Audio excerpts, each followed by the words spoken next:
ভিডিওতে আমি চিত্রটা দিতে পারিনি একটু সমস্যার কারণে। সো আপনাদেরকে চিত্রটা এঁকে দেখাচ্ছি। আমি প্রথমে লম্ব অক্ষে এবং ভূমি অক্ষে দাগ টেনে নিয়েছি এবং এবি বাজেট রেখা নিয়েছি। এতটুকু তো অন্তত আপনারা বুঝতে পারতেছেন। এবি হলো বাজেট রেখা। আমরা এখান থেকে সিডি একটি নিরপেক্ষ না একটা রেখা টানবো।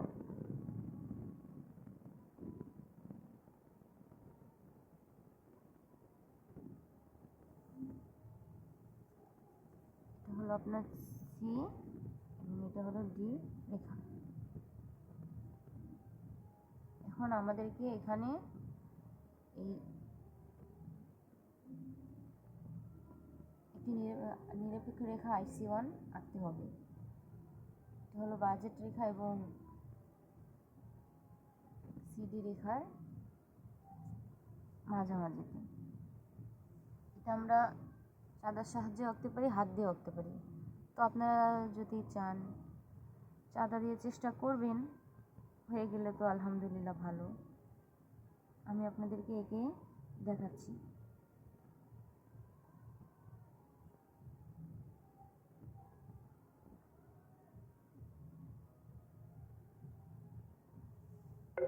এখানে আমার কিন্তু একটু ফাঁকা আছে, হয়তো আপনাদের এরকম নাও হতে পারে।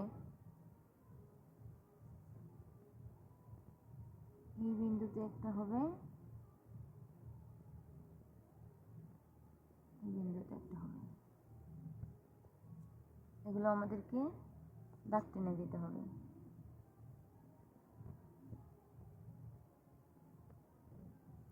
এখন এই সিডি সমান করে এই যে এবি বাজেট রেখা থেকে আরেকটি রেখা আমরা টানবো।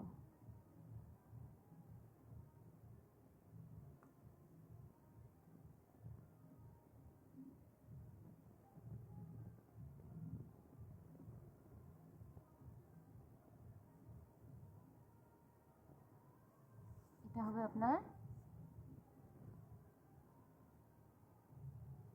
B1।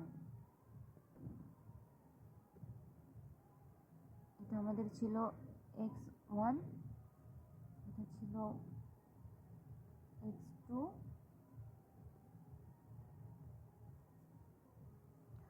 আর আমরা এই A ও B1 এর মাঝামাঝি একটি নিরপেক্ষ রেখা IC2 আঁকবো। এটা আমরা চাঁদার সাহায্যে আঁকতে পারি, আপনার হাত দিয়ে এঁকে দিতে পারেন যারা দক্ষ। এটা হলো, আমরা আবার এই বিন্দু থেকে দাগ টেনে দিব। এটা আপনার X3।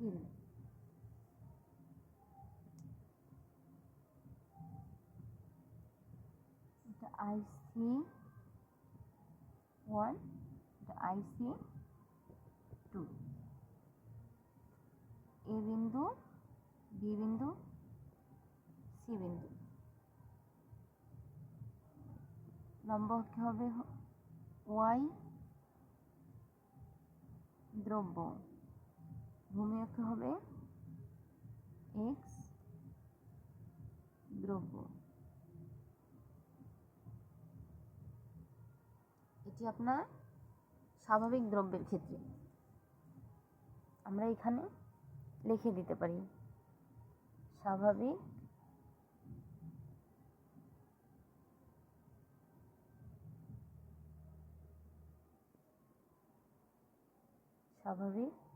দ্রব্য।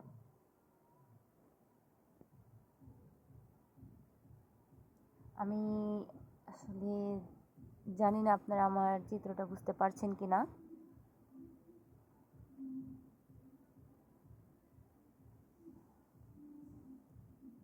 যদি আমি যেভাবে আঁকছি আপনারা এইভাবে আঁকেন তাহলে আল্লাহর রহমতে পারা খুব সহজ। আর চিত্রটা বোঝানোর জন্য এখানে আমরা এবি বাজেট রেখার বি বিন্দুতে ভারসাম্য লাভ করি। অন্যান্য বিষয় এখানে স্থির থেকে এক্স দ্রব্যের দাম কমলে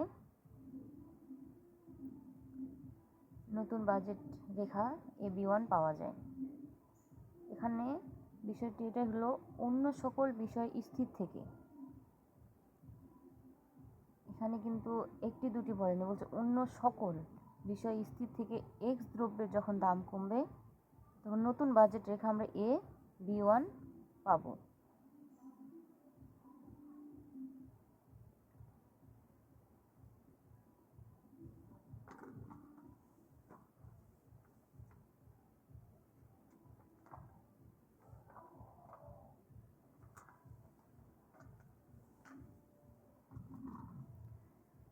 আবার এক্স দ্রব্যের দাম যখন হ্রাস পায় তখন পরিবর্তক প্রভাব x1 x2 পরিমাণ এবং আয় প্রভাব x2 এবং x3 পরিমাণ চাহিদা বৃদ্ধি করে।